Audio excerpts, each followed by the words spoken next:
Esse é o Mundo em Revolução e nós vamos falar agora sobre a situação na Ucrânia, hoje dia 19 de junho de 2024, 8 horas da manhã aqui no Rio de Janeiro, 2 horas da tarde lá em Kiev, no momento que eu gravo esse vídeo. Os russos fizeram um pequeno ataque com o drone Shahed 136 essa noite, principalmente alvos aqui em Lviv, mas não teve nenhuma grande consequência. Teve sim um instituto tecnológico que foi atingido aqui, mas nada muito sério, nenhum grande prejuízo. Na linha de frente, as ações continuam basicamente as mesmas que a gente viu nos últimos dias, nenhum avanço russo significativo, e os ucranianos continuam avançando também aqui na região de Kharkiv, né? Nenhum sucesso aqui. O que a gente tem de diferença de ontem para hoje é que hoje, por algum motivo, os russos ativaram toda a linha de frente. Em todas as cidades está tendo ataque russo hoje, né?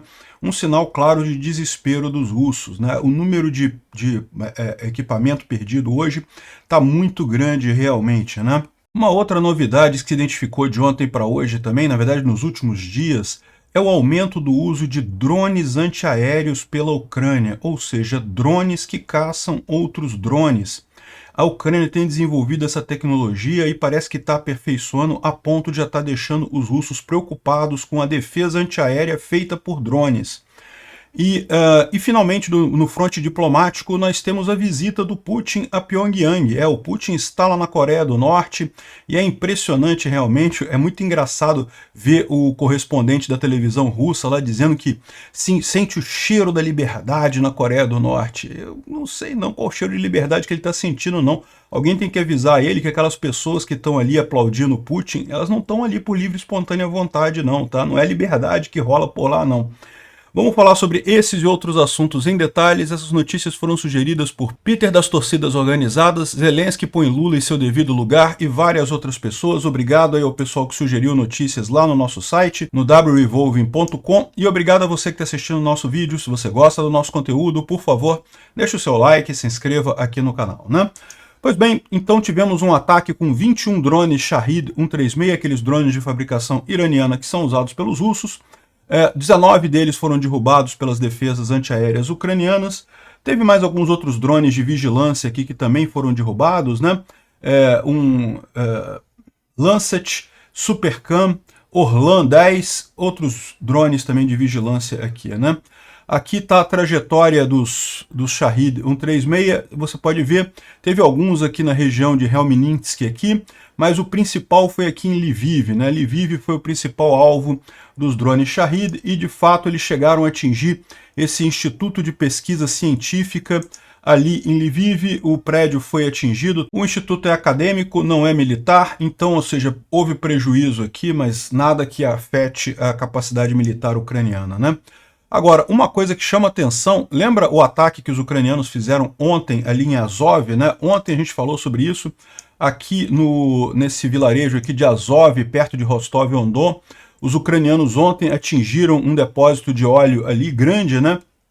E agora, 24 horas depois, ainda está pegando fogo lá no depósito. Os russos ainda não conseguiram apagar o fogo, né?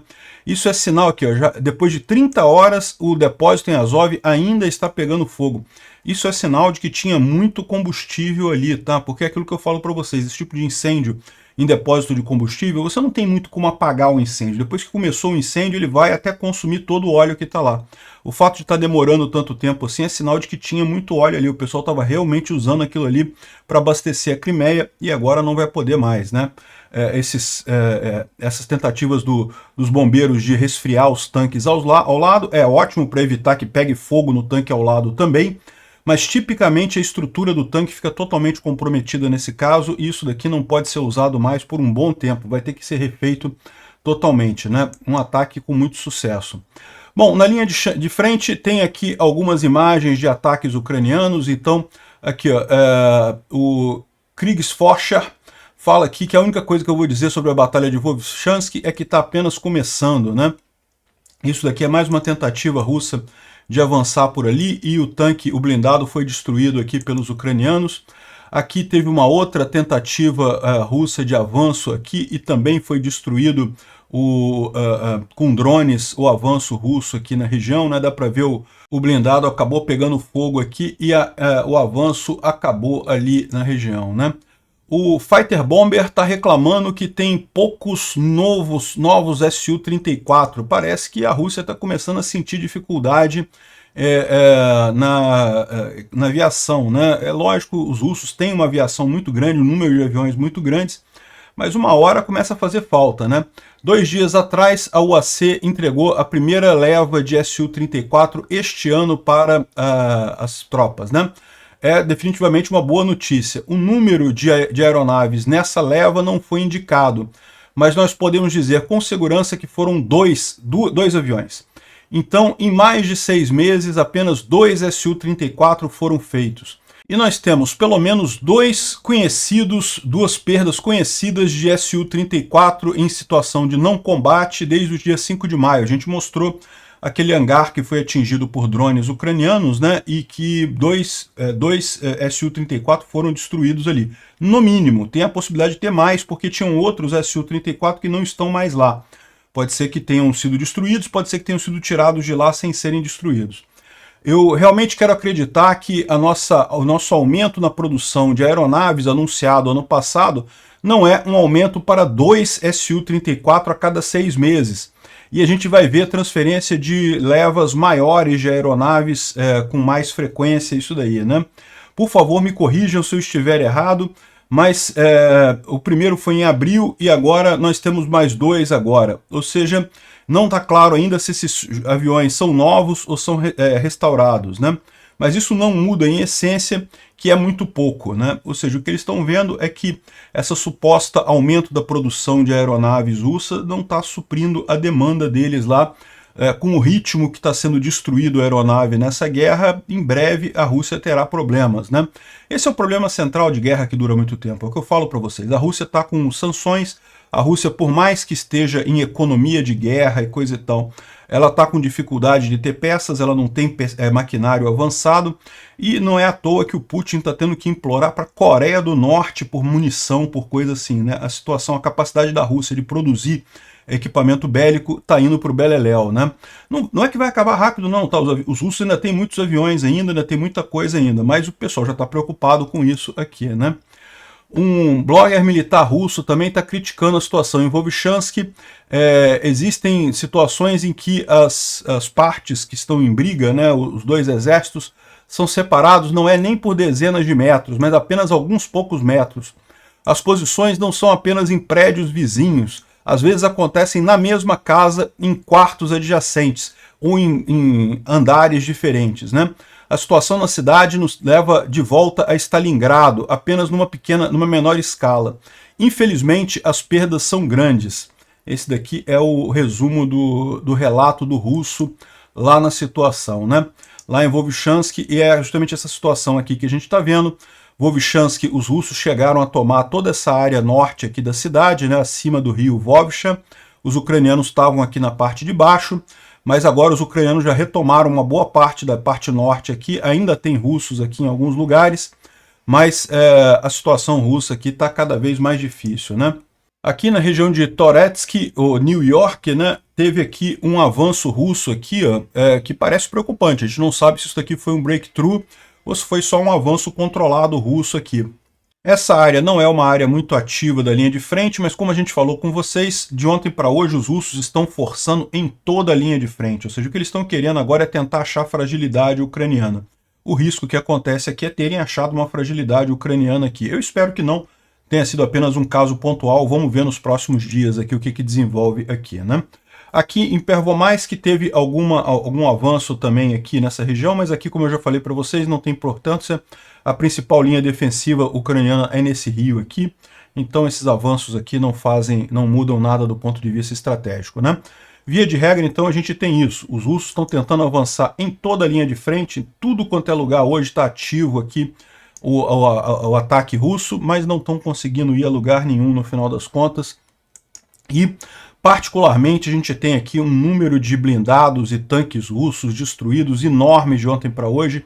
Esse daqui é aquela lista feita pelo Andriy Perpito aqui, em que realmente chama atenção de vez em quando, né? Não é todo dia que tem tanta coisa assim, mas hoje tem muita coisa aqui realmente que ele encontrou. E se você olhar o que tem aqui, a maior parte, a imensa maioria, é tudo destruído por FPV drone, FPV drone, FPV drone, FPV drone, FPV drone. Realmente é impressionante como é que faz uma diferença grande, né? Os drones estão virando realmente o novo normal nessa guerra, né? E a Astra Intel está reclamando aqui que os últimos dias têm sido muito parecidos em termos de linha de frente. Eu tenho que concordar que são, né? Eu acordo, existe uma grande ofensiva russa sendo preparada, né? Tá falando sobre aquela ofensiva que a gente falou ontem em Borova, né? E acontecem algumas ondas de carne que tem ganhos totalmente não estratégicos e coisa e tal, eu vou dormir. Ou seja, acontece só isso. Os russos vão lá, tentam avançar um pouquinho, não conseguem nada, né? É isso daí. Mas isso é a escolha ucraniana, né? Os ucranianos escolheram realmente não avançar neste momento, poupar esforços, porque muito em breve vão estar numa situação melhor. Como disse o Syrskyi, a gente falou sobre isso ontem, Syrskyi, o comandante do exército ucraniano, né, das Forças Armadas ucranianas, o tempo está a favor da Ucrânia nesse momento. Então, por hora, a Ucrânia não está com pressa. Vamos esperar, deixa os russos se destruírem um pouquinho. Quando chegarem os F-16, quando chegar mais equipamento aí, a coisa vai mudar de figura, né?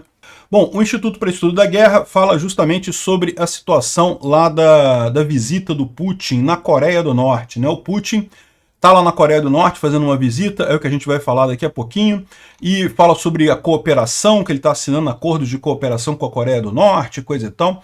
Lembrando que a Coreia do Norte é um país fracassado, né? Um país totalmente quebrado, mesmo a produção bélica deles não é uma coisa significativa. Aliás, os soldados russos reclamam muito da qualidade da munição que vem da Coreia do Norte, parece que é totalmente lixosa a coisa.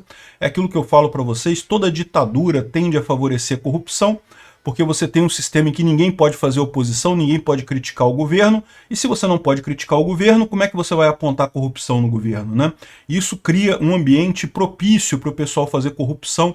É o que a gente está vendo aqui no Brasil, com a corrupção do governo Lula e a ditadura do Alexandre de Moraes implantada aqui, mas é numa escala muito pior na Coreia do Norte, na China, na Rússia, nessas outras ditaduras, né? Então acaba tendo uma corrupção muito grande e esse tipo de problema por lá. Bom, um alerta só, né, que um diplomata russo que estava na Suíça, ele foi preso tentando comprar armas um pouco antes do encontro de paz do Zelensky lá na Suíça, né? Eu não sei se tem alguma coisa a ver com algo, se ele estava planejando alguma coisa, se ele estava planejando atentar contra o Zelensky ou planejando atentar contra algum outro chefe de Estado que teve lá na Suíça. Aqui, ó, as autoridades suíças suspeitam que as armas que ele tentou comprar tinham a intenção de ser um assassinato, tinham a intenção de assassinar alguém, né? O cidadão russo é protegido por imunidade diplomática, mas o oficial lá, o procurador lá da Suíça, pediu levantamento dessa imunidade diplomática para prisão do cara. O cara não pode sair da Suíça e vai ter sua imunidade diplomática cassada e ele vai ser preso lá na Suíça. Agora, qual que seria o plano deles, a gente não sabe, né? Mais um sinal de desespero russo, né? O Putin deve estar muito desesperado para tentar uma coisa dessa, porque eu vou falar um negócio para vocês. É lógico, assassinato é uma coisa sempre ruim. Ninguém quer que o Zelensky seja assassinado, mas se o Zelensky for assassinado, se o Putin acha que a Ucrânia vai desfacelar porque está sem o Zelensky, ele está muito enganado. O Zelensky vai ser colocado como um herói e a Ucrânia vai ter até um incentivo maior para lutar lá nessa guerra, né? Então é sinal de desespero mesmo. E a imprensa russa está reportando que o Putin começou a voar dentro do território da Rússia acompanhado por caças, né? O residente de Yakutsk filmaram pelo menos um Su-30 SM escoltando o avião do presidente da Rússia, né, o Putin, né, ali um voo dentro da Rússia, isso, né. Ele estava indo hoje para a Coreia do Norte, ele foi ontem para a Coreia do Norte, mas antes disso, no voo dentro da Rússia, ele também estava sendo escoltado por caças, né? Isso é uma coisa pouco usual, né? O Putin geralmente ele é escoltado quando está no exterior, mas não dentro da Rússia.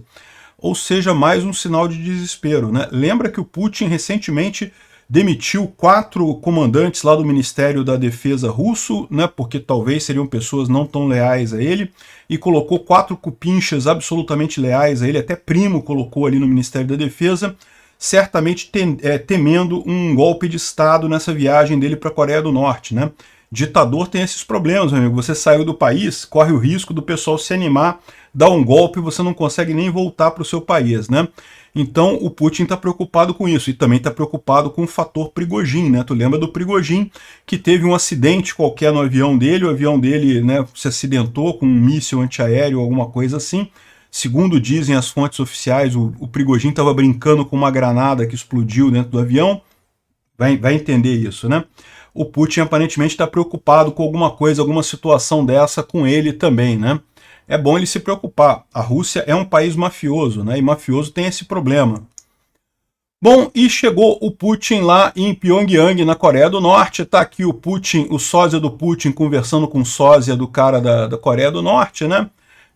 Algumas pessoas acham que são as pessoas reais, outras pessoas acham que já são sósias, que os dois já estão mortos.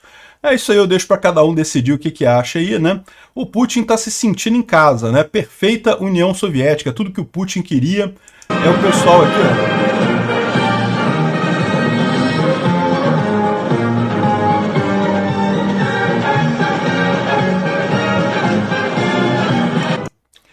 A coisa toda lá do, né, desfile militar, essa militarização toda do país está sendo recebido com muita festa e coisa e tal. Ficaram preocupados com o balãozinho aqui, ó, o balãozinho tá aqui. O pessoal, pô, peraí, como é que pode? Pode ser um balão bomba, não sei o que lá. Até o segurança levantou ali para ver, não era nada não, era só balão mesmo, né? Não teve nada não, né? Ou seja, tá o pessoal preocupado aqui, né? Um monte de pessoas que espontaneamente foram ali assistir o Putin, certamente. Você vê que é uma coisa muito espontânea, né? Tudo espontâneo, a população indo lá apreciar o desfile. Tem aqui mais imagens, um monte de imagem ali, né? E finalmente teve um encontro lá, a assinatura do acordo entre assistência mútua na Coreia do Norte e a Rússia, que é o motivo que o Putin foi lá, né? Chega a ser uma coisa meio desesperadora você pensar, né, os russos, né, que está precisando recorrer à Coreia do Norte, um país totalmente quebrado, um país que não consegue exportar nada, que não tem relações comerciais com praticamente ninguém que não seja a China, né? A China ainda tem relações ali.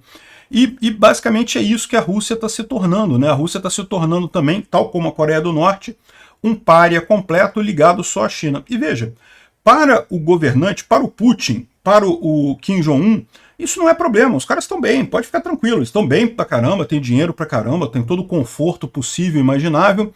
Agora, explica para os russos como é que está a situação das pessoas na Coreia do Norte, lá, o povo na Coreia do Norte, né? A Coreia do Norte tem um problema cíclico de fome, porque simplesmente o sistema comunista não funciona, então não produzem alimentos o suficiente para atender a população lá. Então a fome na Coreia do Norte é constante, né? E o Putin está assinando a sua entrada, ou a entrada da Rússia nesse tipo de esquema, né? Muito triste. Tem mais imagens aqui, um monte de imagens. Agora isso aqui é muito engraçado, né? O Zarubin, que é um correspondente russo, um jornalista russo, né? Ele está lá na Coreia do Norte falando lá sobre o pessoal, e ele está dizendo aqui: eu não conheço nenhum outro país onde as pessoas possam respirar de forma tão livre, né? Você que está sentindo o cheiro da liberdade nas ruas, as pessoas respiram de forma muito livre, coisa e tal. É só respirar que pode ser livre lá, o resto todo não é não. Comer, beber, fazer as coisas, não tem nada de livre ali. Só respirar talvez, né? E aí você vê aqui, ó, muito espontâneo isso. Você vê que as pessoas estão de livre e espontânea vontade ali, os movimentos todos coreografados, né, com um monte de bandeirinha igual, de balãozinho e coisa e tal. Dá pra ver que é tanta liberdade, cara, é muita liberdade mesmo, é liberdade pra caralho, é impressionante, cara. É liberdade, é muita liberdade, liberdade pra caralho na Coreia do Norte. Eu vou te falar um negócio. Respirar, e olhe lá que pode respirar livremente, né? Aqui o pessoal apontando que essa parte da cerimônia demorou um tempão, né? Você vê aqui um monte de criancinha, todo mundo de livre e espontânea vontade, certamente, né? As criancinhas de livre e espontânea vontade aqui, né? Com tudo de roupa igualzinho, com balãozinho e coisa e tal. E as crianças, que parecem crianças novas aqui, né? Ficaram horas esperando isso daqui, porque como é tradicional nesses eventos, atrasou tudo. Pô, que maldade com as crianças, cara. É o que eu falo pra você, realmente muito triste, né? Bom, mas o Putin foi muito aplaudido num concerto lá que foi feito em Pyongyang, lá em honra ao Putin, né? Mais uma vez um aplauso super espontâneo, uma coisa assim que você vê realmente o povo claramente adorando o Putin e o Kim Jong-un, né? E essa é a situação da Rússia, né? Ou seja, nesse momento a Rússia está com desespero, sabe que está no melhor momento possível nessa guerra, neste momento, mas daqui para frente é ladeira abaixo, porque, né, mesmo o melhor momento não conseguiu avançar quase nada, e daqui para frente a situação vai piorar, né? A produção interna russa está cada vez pior, e a Ucrânia, com a ajuda do Ocidente, tem uma perspectiva cada vez melhor daqui para frente, né? O que resta para o Putin é ficar agora pedindo favor para o Irã e para a Coreia do Norte, né? Realmente muito triste isso daí. A que ponto chegou isso daí? O pessoal, o que eu acho engraçado é que no Brasil o pessoal ainda acredita no Putin, não porque o Putin é excelente, um conservador de valores cristãos e não sei o que lá. Eu vou te falar um negócio, esse pessoal precisava se tratar, né? Aliás, por falar nisso, olha que coisa curiosa, né? Ontem teve uma conta aqui, ó, risvault.eth, né? Que, sem querer, o bot deu erro por conta de estourar os créditos do chat GPT 4o e acabou botando isso daqui, né? O cara estava conversando com outra pessoa no Twitter e aí respondeu isso daqui, ó. Parse JSON response bot bug origem RU prompt. Você vai argumentar em apoio à administração Trump no Twitter, fale inglês. E a saída, erro da resposta, ChatGPT 4o, créditos expiraram, né? Ou seja, o Putin não pagou a conta do ChatGPT 4 e daí o cara de responder botou a resposta do ChatGPT, que era uma mensagem de erro, né? Para você ver o grande problema que é isso, né? Aí aqui, a Astra Intel está falando aqui que eu acredito que isso é um problema massivo, né? A manipulação de narrativa russa, os trollbots rodando com ChatGPT, OpenAI, estão com a tarefa de fazer posts em apoio à campanha do Trump. Não há nenhuma questão que os russos estão ativamente interferindo nas eleições americanas, com ou sem o conhecimento do Trump, né? Eu já falei para vocês que eu acho que isso daqui faz muito pouca diferença no final das contas, né? Essa ideia de que tem um monte de gente falando besteira no Twitter vai fazer a opinião de alguém mudar, isso aqui é uma idiotice, né? Mas que certamente existem esses trollbots, que existem esses robôs que respondem esse tipo de coisa, certamente existem no final das contas, né? E muitos são pagos no final das contas, né? Pela Rússia, pelo Putin, né? Acreditava-se que isso teria um efeito muito grande, a própria Rússia contava com o efeito da capacidade de desinformação dela para o Ocidente não abraçar a Ucrânia nessa guerra, mas falhou totalmente. É o que eu falo para vocês, num ambiente de informação descentralizada, esse tipo de iniciativa é o contrário do que eles acham. A propaganda russa funcionava muito melhor quando era na informação centralizada, quando era os russos comprando jornalistas, comprando jornais. E olha que eles compraram vários. É só você ver a quantidade de reportagens que tem na mídia tradicional americana chamando o batalhão Azov de nazista. Um monte, todas as grandes revistas falando isso, né? E claramente a propaganda russa, né? Contratado pelo Putin. Isso sim era a época de ouro da desinformação russa.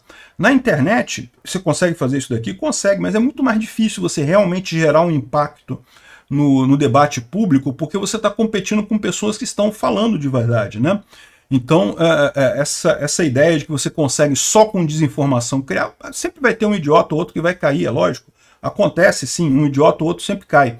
Mas no varejo fica muito mais difícil ser efetivo, né? E outra coisa preocupante, né? O Marcelo aqui do Hoje no Mundo Militar está trazendo para a gente que uma dos pedidos que o Kim Jong-un fez para o Putin é que a Coreia do Norte vai entrar no BRICS, né? Eu vou te falar uma coisa, bicho. Que vergonha isso, cara. A gente vai estar do lado do Irã, da Arábia Saudita, de um monte de ditadura, da China, da Rússia, só ditadura, e agora vai entrar a Coreia do Norte. Meu amigo, eu vou te falar uma coisa, hein? Esse mapa aqui tá errado, porque a Argentina já falou que não quer entrar nessa roubada, não. Pô, que bom que esse pessoal elegeu o Milei, viu? Que coisa fantástica que a Argentina que está acontecendo na Argentina. Infelizmente, aqui no Brasil, a gente está indo no sentido contrário. Estamos entrando no clubinho dos ditadores, né?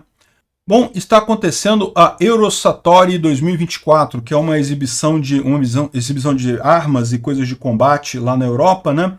E a Ucrânia está participando com esse drone aqui, que é um drone de ataque de longo alcance, coisa e tal, muito bacana o drone com várias características, não está claro ainda se ele já está sendo usado, né? Ele tem uma alta resistência à guerra eletrônica, que é uma coisa muito importante, né?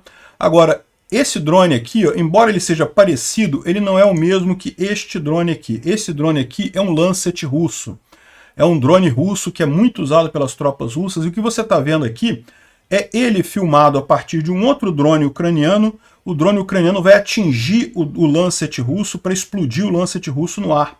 Então é um drone de ataque aéreo. Aqui tem o vídeo, ó, mostra o momento em que o drone vem aqui, o drone aqui, ó, pertinho dele, né? O Lancet chega aqui e aí o drone ucraniano explode justamente para destruir o drone russo, né? Que ó, destruiu o drone russo, caiu no solo ali, e esse daqui é um exemplo de drone antiaéreo, ou seja, um drone feito para destruir outros drones, né? E tem um outro exemplo aqui também que aconteceu aqui, ó, de um SBU Soft Drone que destruiu um Orlan 10. O Orlan 10 é um outro tipo de drone russo, é um drone mais, digamos, calminho, porque ele é um drone de vigilância, né? Ele só tem a função de monitorar a área, e aqui você está vendo o drone ucraniano chegando por cima, e ele vai também destruir o Orlan 10, né? Ele vai chegar perto e vai explodir e vai destruir o Orlan 10, né? E essas interrupções de sinais que você está vendo aqui é porque isso está muito alto, né? O Orlan 10 ele é um drone que voa muito alto para fazer esse tipo de reconhecimento aéreo. Está aqui, ele caiu, foi destruído pelo drone ucraniano, mais um sucesso de drone anti-drone, né? E aqui está o Trent Telenko falando sobre isso. Ele acredita que existe um drone grande, um Baba Yaga ou alguma coisa assim, que leva o drone até uma altura grande. Por quê?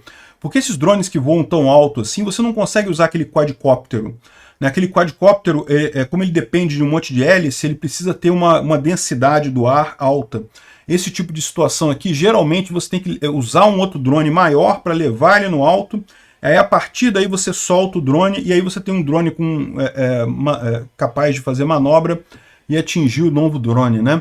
E é complicado isso daqui, mas aparentemente os ucranianos estão conseguindo fazer esse tipo de ataque, estão desenvolvendo esse tipo de habilidade, né? E os russos estão preocupados aqui, ó.